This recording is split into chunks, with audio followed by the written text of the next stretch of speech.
शुक्रवार व्यासनगर विशाल तिरंगा शोभायात्रा अनुष्ठित हो स्वाधीनता दिवस पूर्व जाजपुर जिलार कोरेई निर्वाचन मंडली व्यासनगर पौर परिषद में देशप्रेमर माहौल।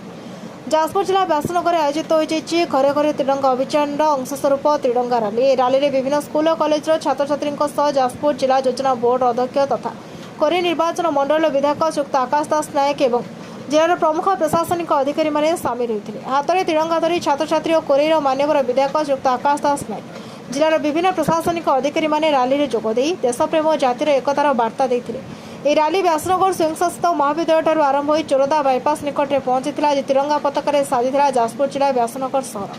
भारत माता की जय वंदे मातरम ध्वनि में प्रकम्पित होता परिवेश। स्वाधीनता दिवस पालन पूर्व युवपीढ़ी मन में देशप्रेमर भावना जागृत करने प्रत्येक घरे तिरंगा उड़ाइबार बार्ता पहुंचाइबा होछि अभियान मुख्य उद्देश्य। जाजपुर आयोजित तिरंगा रैली माध्यम देशप्रेम और जातीय एकतार एक सुंदर बार्ता देखा मिलता। व्यासनगर प्रद्युम्न कुमार बोईताई रिपोर्ट न्यायवती।